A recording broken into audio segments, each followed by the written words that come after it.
이번 시간은 페이지 294페이지 10장 수장공사에 대해서 살펴보도록 하겠습니다. 수장공사는 치장을 목적으로 덧붙여대는 공사가 수장공사다 이렇게 보시면 되겠습니다. 그래서 이제 수장공사는 최근에는 거의 시험에 출제가 잘 되지 않는 파트가 됩니다. 그래서 간략히만 해 놓으시기 바랍니다. 그러면 294페이지 하단에 보면 징두리 판벽이라는 개념이 나옵니다. 자, 징두리는 벽의 하부 부분을 징두리라고 취합니다. 그럼 하부 부분에만 판벽을 설치한 것이 징두리 판벽 개념이 됩니다. 그리고 295페이지 걸레바지 나오죠. 자, 걸레바지는 보통 한국 사람들은 바닥 청소지 우리가 바닥을 청소를 합니다. 그러면 바닥을 청소했을 때 벽면이 더러워지겠죠. 물걸레나 이런 가져했을 때. 그럼 벽면의 더러워짐을 방지할 목적으로 설치하는 것을 걸레바지, 걸레를 받아준다고 해서 걸레바지 이렇게 칭합니다. 그리고 296페이지 보면 4번에 고막이 개념이네. 이 고막이는 바깥벽 외벽 부분이 됩니다. 그런 이제 외벽하고 지표면이 맞닿는 부분이죠. 땅이 맞닿는 부분입니다. 그럼 이렇게 지표면이 맞닿는 부분이 됐을 때, 이 부분이 의장적으로 안정감을 갖지 못합니다. 그래서 이렇게 보통 내밀어준 형태, 50cm 정도 이렇게 내밀어준 형태입니다. 이 부분을 고막이라 표현합니다. 그러면 실내벽 하부하고 바닥하고 맞닿는 부분은 걸레바지고 바깥벽하고 지표면이 맞닿는 부분은 우리가 고막이 개념이 됩니다. 그 개념을 우리가 이해를 좀 해두시면 되겠습니다. 자, 296페이지 보시면 방음벽에 대해서 나왔죠. 자, 보통 여러분들이 보시면, 자, 방음이란 소음 방지를 줄여서 방음이라고 하죠. 그러면, 이 소음을 방지하기 위해서 이제 우리가 흡음을 하게 되는데, 그러면 이제 흡음판을 직접 쓰는 경우도 있고, 그래, 예를 들어서 우리가 대표적인 건축물의 흡음판은 공통적으로 천장 생각합니다, 천장.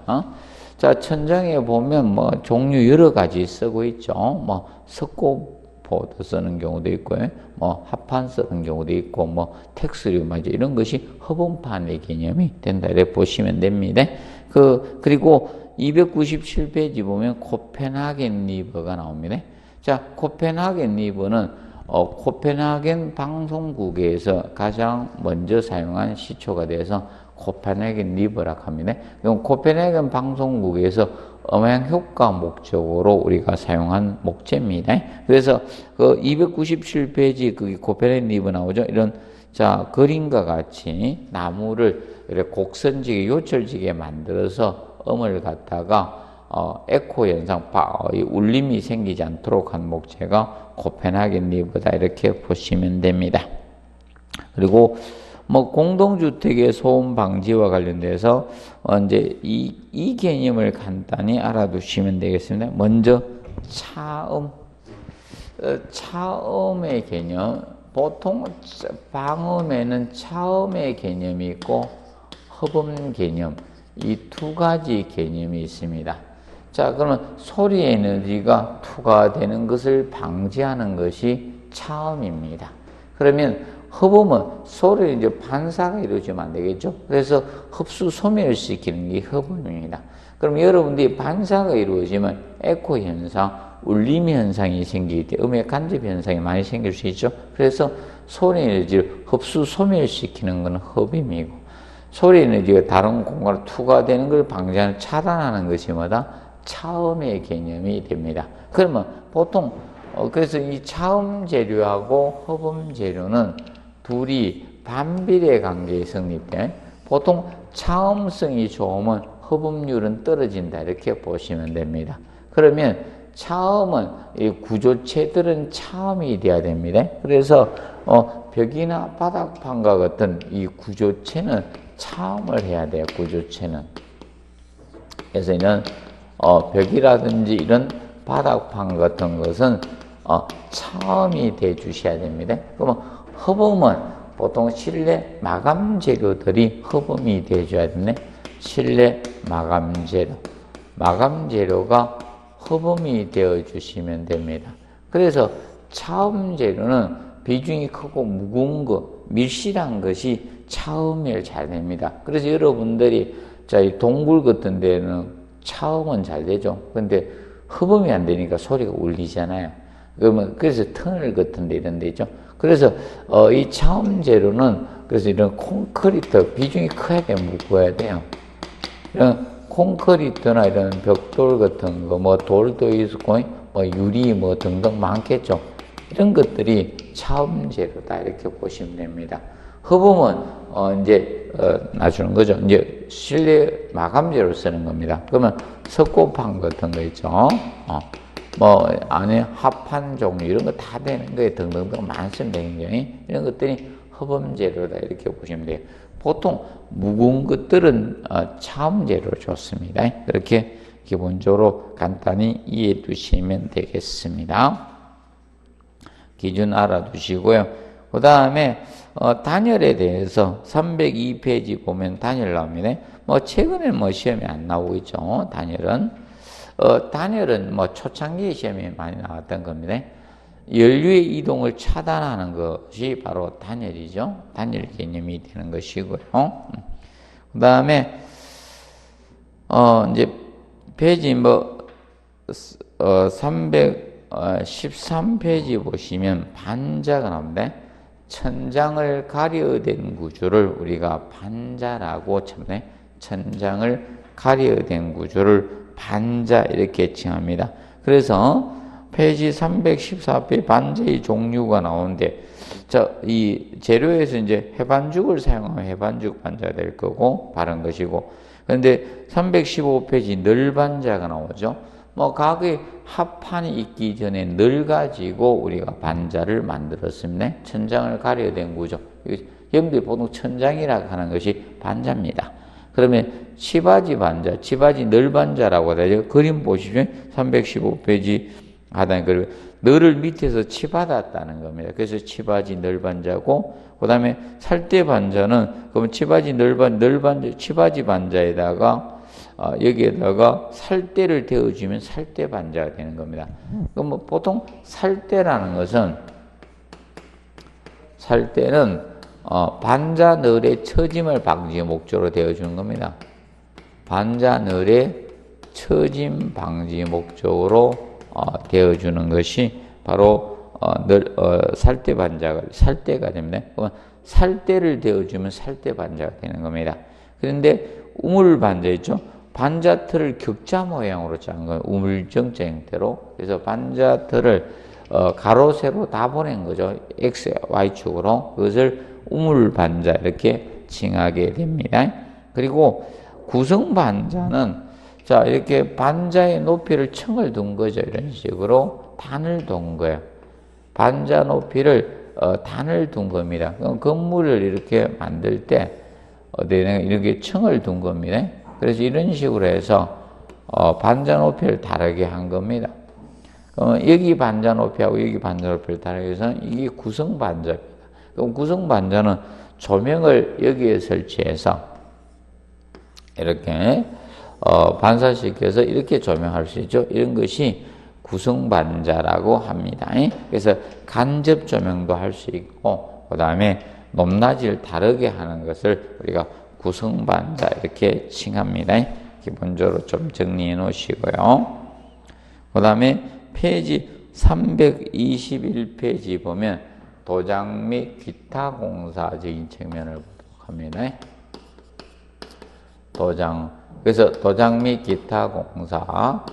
그러면 도장 공사는 칠하는 공사가 도장 공사의 개념이 되죠. 도장 공사. 그럼 먼저 도장은 도료선택 주의사항 나오죠. 내우성. 기후에 견딜 수 있는 성질. 그러면 예를 들어서 여러분들이 페인트를 칠하는데 외부 기후에 약한 페인트 되겠죠. 내우성을 고려를 해야 됩니다. 뭐 대표적으로 수성 페인트 이런 거 있죠. 수용성 페인트는 외장용으로, 물에 약하기 때문에 외장용으로 사용해서는 안 되겠죠.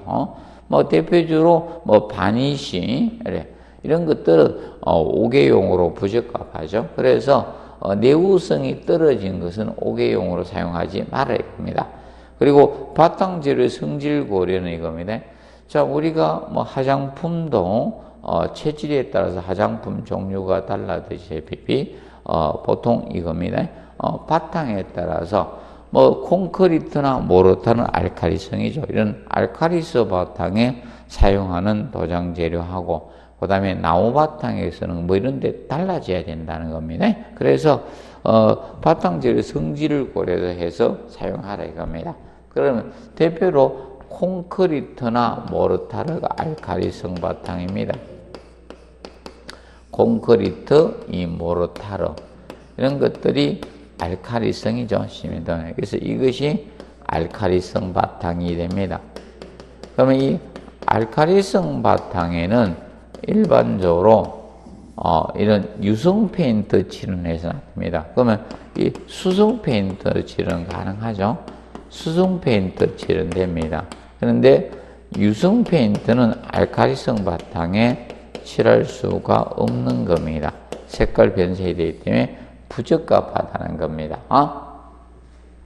그리고 내열성을 고려하라고 쉽게 열에 견딜 수 있는 성질을 고려하죠. 그러면 보통 우리가 유성 페인트나 이런 비닐 페인트는 고온이나 고열이 약합니다. 그럼 그런 장소에는 유성 페인트 이런 거 사용하지 말아라 이 뜻입니다. 안료의 내우성, 자, 안료는 색깔 넣어주는 것이 안료죠. 안료가 넣어야지 색이죠. 유색이 되죠. 그래서 거기에 따라서 우리가 틀려지니까 선택해서 우리가 사용을 해주라는 겁니다. 뭐 기본적으로 정리 좀 해두시고 그 다음에 페이지 323페이지 보면 발음공법에 대해서 보도록 합니다. 자, 그러면 솔칠. 자, 이 솔을 붓이라고도 하죠. 솔칠, 붓칠. 그래서 이제 이 솔을 가지고 칠하는데 브러쉬 있죠. 솔칠, 이걸 붓칠이라고도 합니다. 그러면 보통 위에서 아래로 하면서 좌에서 우로 진행해 주시면 된다. 자, 롤라칠은 이게 롤라죠. 이런 형태로 됐던 거. 이렇게 해서, 이런 형태가 이렇게 해서 옛날에 보면 이런 식으로 해서 칠한 게 이게 롤라칠이죠. 큰 평탄한 면에 적합합니다. 그래서 옛날에 아파트는 이걸 썼지만 지금 현재 아파트는 이걸 안 씁니다. 왜냐하면 롤라칠을 하면 인부들이 많아야 돼. 인건비가 많이 들어갈 수밖에 없죠. 그래서 최근에는 거의 뿜칠 형태로 가는 거고, 그래서 이제 뿜칠은 스프레이건으로 뿜는 것이 뿜칠이죠. 기본적으로. 그래서 일반적으로 뿜칠은 324페이지 그 그림 보시, 스프레이건의 운봉 방법이 나오죠. 운행 방법. 그래서 일반적으로 도면에 직각으로 운행을 해주라 이겁니다. 도면에 직각으로. OX 해놨죠. O가 맞고 X가 맞는데, 현실적으로는 O로 안 하고 X 쪽으로 하고 있죠. 현실. 왜냐하면 아파트 벽면에 혼자 매달려가 그거 다 칠하고 있습니다. 그러면 O로 우리가 직각으로 운행하려고 하면 빨리 못 칠합니다. 보시고. 그래서 보통 이 뿜칠을 할 때 적정 거리 이격시켜 주시면 됩니다. 그래서 적정 거리는 보통 30cm 정도가 300mm가 되죠. 30cm 정도가 적정 거리가 됩니다. 그리고 적정 압력으로 해주시면 됩니다. 적정 압력으로. 압력이 너무 높거나 낮으면 문제가 되는데 적정 압력 가지고 우리가 뿜칠 공법을 해줍니다. 그럼 뿜칠을 할 때 3분의 1 정도 겹쳐서 이렇게 운행을 해서 뿜칠을 해주시면 됩니다. 기본적으로 알아두시고, 그 다음에 이제 우리가, 보통, 덕수 페인트에서 우리가 이제 녹막이를, 이제 방작해서, 보통 이제 철제 녹막이 도료는 강명다입니다. 보통 철제가 녹이 쓸지 말라고 하는 것은 강명당. 그래서 이 강명당 개념하고, 징크로메이트하고 두 가지 좀 주의하네. 이거는 철제 녹막이 도료입니다. 철제 녹막이 도료고, 이거는 알루미늄 초벌치에 알루미늄 농막이 들어옵니다. 알루미늄 농막이 들여다 보시면 됩니다. 초벌치에 사용합니다. 그래서 둘이 혼돈하지 않도록 조금 해주시면 되겠습니다. 자, 그리고 도장공사 시방서 개념상 용어가 나오죠. 가사시간. 다액형 이상의 도로에서 두 개 이상 적는다는 거죠. 다액형 이상 도로에서 보통 도를 사용하기 위해서 혼합했을 때 이런 계라나 경화되지 않고 작업 가능한 시간이 바로 가사시간이죠. 가사시간이고, 그 다음에 2번의 눈먹임하고, 그 다음에 넘겨보시면 326페이지, 거기 9번의 퍼티죠. 헷갈리서는 안 됩니다. 목부 바탕에 도관이나 옹이 같은 거, 크랙이, 구멍이나 이런 게 나올 수 있죠. 이걸 메워주는 작업하는 걸 눈먹임이라 해요. 그런데 콘크리트나 모르타르 같은데 균열이나 이런 게 발생하죠. 이걸 갖다가, 이제 평탄화물 유적에서 살붙이는 것은, 퍼티 개념이 됩니다. 퍼티. 그래서 혼돈하지 않도록 우리가 해 주시면 됩니다. 자, 그리고 거기 보면 5번에 상도 개념 나오죠. 자, 보통 우리가 하도, 중도, 상도 세 번 칠하게 됩니다. 처음에 건물 칠 때는 상도. 그러면 이게 하도가 초벌칠 개념이 되는 게 바탕칠한 거예요. 그리고 중도가 재벌칠. 그리고 상도가 정벌칠 개념이 됩니다. 정벌칠. 이렇게 하도, 중도, 상도 얇게 여러 번 칠하는 것이 좋습니다. 자, 그리고 이제 7번에 보시면 초색 나옵니다. 자, 보통 여러 원색을 그대로 사용하죠. 몇 가지 색을 혼합해서 사용할 수 있죠. 그래서 희망한 색이 되도록 이제 작업하는 것이 이제 섞는 것이 뭐다? 초색 개념이 된다. 간단히 알아두시면 되겠습니다. 자, 그리고 326페이지 보면 일반사항 나오죠. 도장의 배합 비율 및 희석의 배합 비율은 전부 다 도장은 나오면 질량비가 기본 원칙의 질량비. 무게로 따지면 질량비. 질량비로 하지 용적비로 하는 것이 아닙니다. 도장의 배합 비율이 나오면 이것은 질량비로 간다는 점을 우리가 꼭 알아두도록 해 두시면 되겠습니다. 자, 그리고 페이지 326에서 보시면 건조시가 나오죠. 자, 건조시간은 도막 양생시간을 건조시간이라고 합니다. 우리가 가사시간은 작업 가능한 시간이죠. 그래서 그거하고 혼돈하지 않도록 주의해 주시면 됩니다. 그래서 여기에서는 그래서 건조시간, 도막 양생시간으로서 다음 공정까지 최소 시간이 건조시간이고 그거하고 혼돈하지 않도록 주의해 주시면 됩니다. 그리고 그 측면 기억해 놓으시고 그 다음에 환경 기상 조건에서 쉽게 온도가 낮거나 습도가 높으면 작업하면 안 됩니다.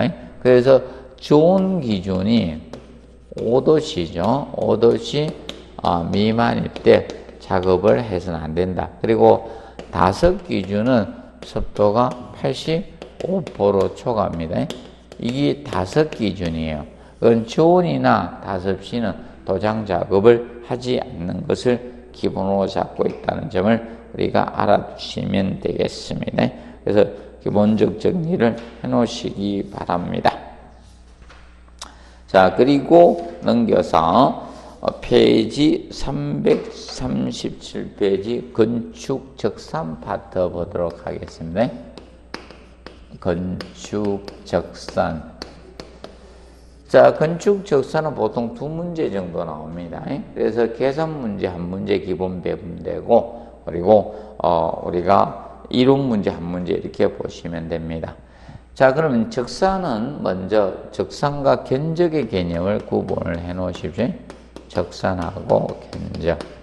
그러면 적산은 물량 산출하는 행위죠. 그래서 보통 우리가 공사량, 물량 산출하는 행위가 적산 개념입니다. 그래서 이 공사량,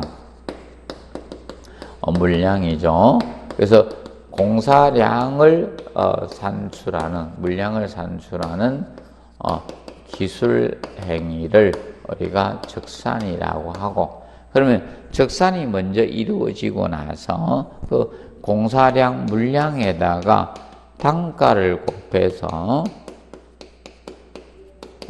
공사비를 갖다가 산출하는 것을 우리가 견적이라고 합니다. 공사량에다가 단가를 곱해서 공사비를 산출하는 것을 견적이라 이렇게 표현을 합니다. 기본적으로 알아두시고 적산과 견적 개념 알아두시면 됩니다. 그리고 페이지 338페이지 보면 견적의 종류에서 필요 시기에 따라서 거기 나오죠. 그리고 상세 정도에 따라서 나오는데, 지금까지 시험은 상세 정도를 시험에 냈습니다. 얼마나 상세하게 하네. 상세 정도에 따라서 거기 계산 견적하고 명세 견적으로 나누죠.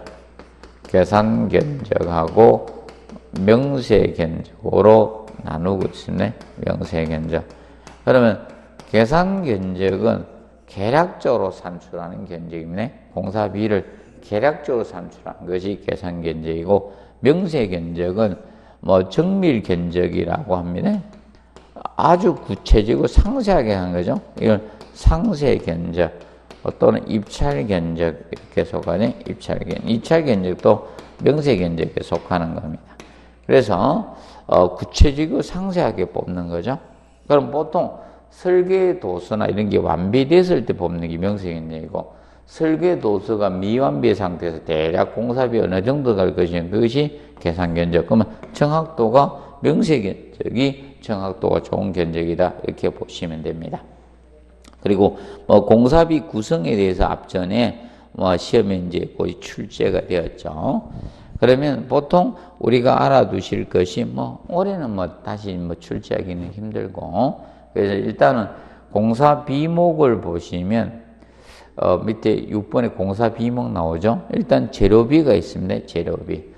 재료비도 직접 재료비 거기 보시면 간접 재료비, 부산물 등 있죠. 그러면 직접 공사의 목적물을 생성하는 것이 재료비죠.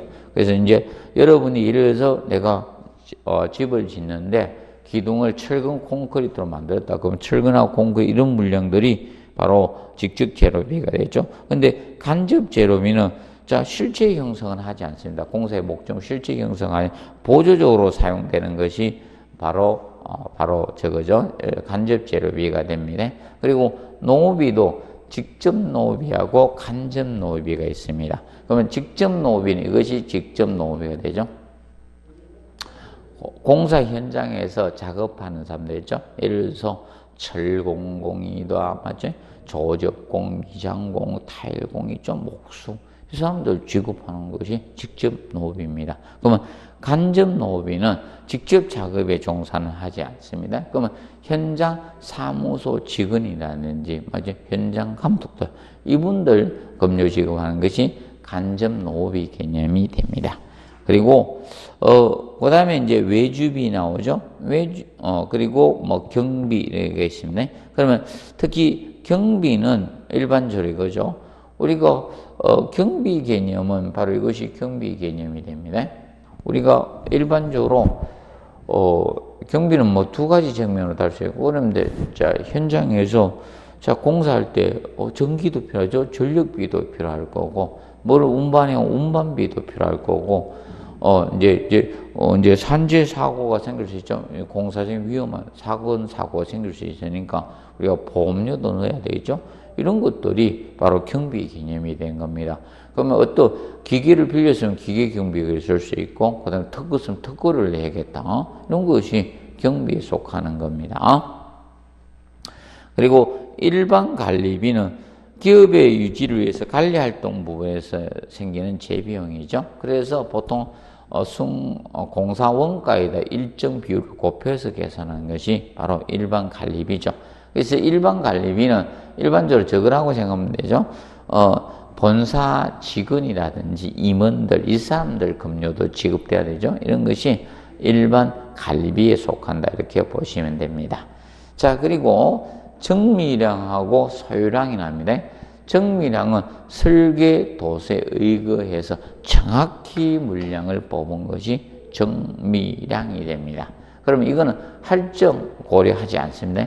손실, 망실되는 그 할증을 고려하지 않고 정확한 물량 뽑은 것이 정미량 개념이 됩니다. 그럼 여기에다가 소유량은 정미량에다 할증을 가산한 것이 소유량입니다. 그럼 공사를 하다만 파손이 될 수 있죠. 이런 것을 할증을 고려해 준 것이 우리가 소유량 개념이 됩니다. 그래서 이 할증 개념은 올해 다시 공부를 하셔야 됩니다. 올해는.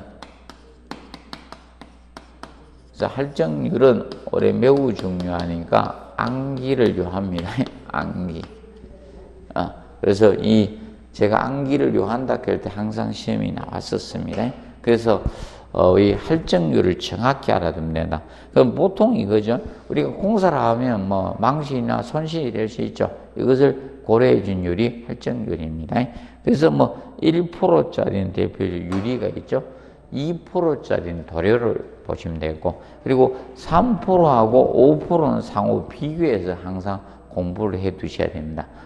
예를 들어서 붉은 벽돌은 3%지만 콘크리트 시멘트 벽돌은 5%가 되겠죠. 그리고 이제 고장력 볼트는 3%지만 일반 볼트는 5%가 되겠고, 그리고 뭐 이형철근 3%, 원형철근은 5%고, 그래서 이런 걸 둘이 비교해서 합니다. 타일도 독이지나 자기질 타일 같은 클링크 타일 이런 것은 3% 흙을 부숴 만든 것은, 그리고 아스팔트 타일, 리노리움이나 비닐 타일은 5%의 개념이 되죠. 이렇게 비교해서 우리가 알아두시면 되겠습니다. 그리고 뭐 합판 일반용은 3%지만 수작용 합판은 5%가 된다. 이런 개념을 우리가 비교해 두시면 됩니다. 그리고 10%짜리 뭐 단열재 같은 10%짜리 정리를 해 두시고요. 기본적으로.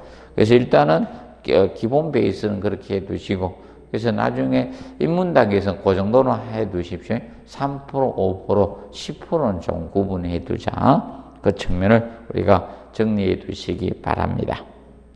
그래서 나머지는 뭐 기본 과정이나 심화 과정에 대해서 우리가 다루도록 하겠습니다. 정리해 두시고.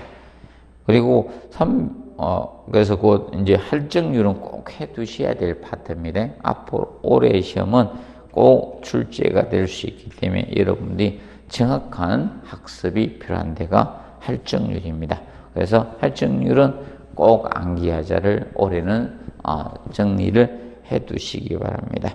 22회 때는 제가 암기하라는 소리 안 했었죠. 그래서 올해는 다시 암기가 필요한 부분이다. 이렇게 보시면 되겠습니다. 그래서 뭐 이번 시간은 여기서 마무리하고 뭐 다음 과정에서 나머지 부분을 해드리도록 하겠습니다. 그리고 다음 시간에는 건축 설비 파트에 대해서 살펴보도록 하겠습니다. 수고하셨습니다.